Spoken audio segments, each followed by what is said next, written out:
Welcome to Harini channel. இன்றைக்கி என்ன பார்க்குறோன்னா கோதுமை அல்வா எப்படி செய்யலான்னு பார்க்கலாம். ஒரு கப் கோதுமை மாவு எடுத்துருக்கோம். அதை ஒரு கப்பு தண்ணி ஊற்றி நல்லா கட்டி இல்லாமல் நல்லா கரைச்சிக்கிடணும். ஒரு கப் கோதுமை மாவுக்கு 2.5 கப்பு சீனி 2.5 கப்பு எடுக்கணும். நெய் 1/2 கப்பு எடுக்கணும்.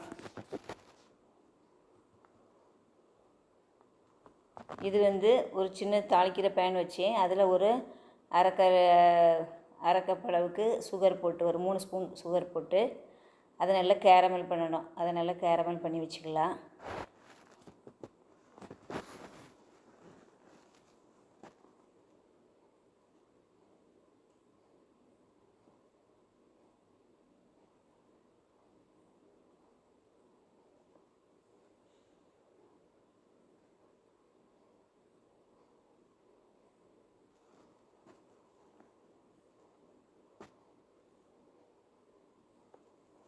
ஸ்டவ் ஆன் பண்ணி ஒரு பேன் வச்சு அதில் நெய் ஒரு 2 ஸ்பூன் ஊற்றணும்.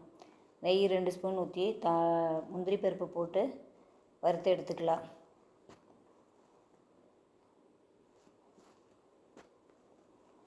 முந்திரி பருப்பு ஒரு 10 நம்பர் போட்டு அது நல்லா வறுக்கலாம். பொன்னிறமாக வறுத்து எடுத்து வச்சுட்டு அதிலே அந்த பேன்லேயே நம்ம கரைச்சி வச்ச கோதுமை மாவு இருக்குல்ல அதை ஊற்றணும்.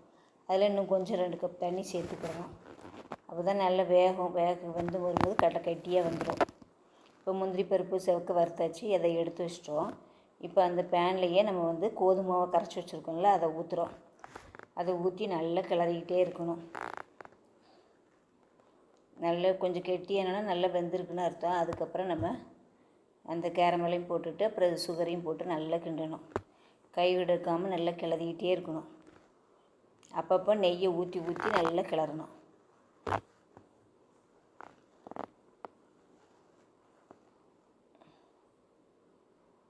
இப்போ கொஞ்சம் கெட்டியாக வந்திருக்குது.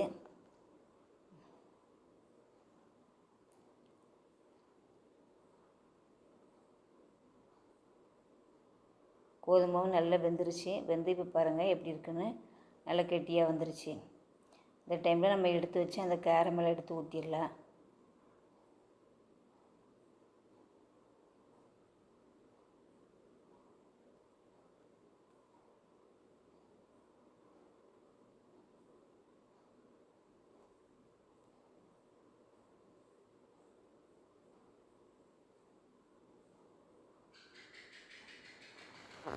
கேரமல் ஊற்றி நல்லா கிளறிட்டே இருக்கணும். அதுதான் நிறத்தை கொடுக்கறதுக்கு, அல்வாக்குள்ள நிறத்தை கொடுக்கறதுக்கு. இப்போ பாருங்கள் வெள்ளையாக இருக்கிறது கொஞ்சம் நிறம் மாறிடுச்சு. இன்னும் கொஞ்சம் ஊற்றிருக்கலாம், நான் இதே போதும்னு வச்சிட்டேன். இப்போ நல்லா கிளறிட்டே இருக்கணும். நல்லா கிளறணுன்னா சீனி ஒரு 2 கப்பு எடுத்து போடணும்.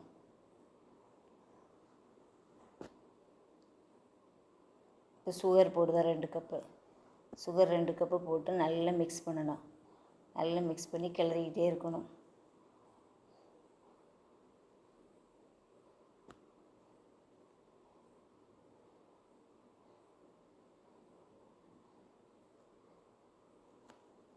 நெய் ஊற்றிக்கிறோம். நெய் ஊற்றிட்டு நல்லா கிண்டிகிட்டே இருக்கணும். நல்லா கெட்டியான பதம் வந்தோன்னா நெய்யை ஊற்றி நல்லா கிளறி கெட்டியான பதம் வந்தோன்னா இறக்கிடலாம். நல்லா ஆற வச்சு சாப்பிட்டா அல்வா சூப்பராக இருந்துச்சு. இப்போ பாருங்கள் நெய் ஊற்றிட்டோம். இப்போ பாருங்கள் அல்வா பதம் அப்படியே வந்துருச்சு. பாருங்கள் பார்த்தாலே தெரியுது அல்வா மாதிரி இருக்குது. இப்போ பாருங்கள் நல்லா கெட்டியாகிடுச்சு. பேனில் ஒட்டாமல் நல்லா கெட்டியாக வந்துருச்சு. இதை நம்ம வேறு பிளேட்டில் மாற்றுறோம்.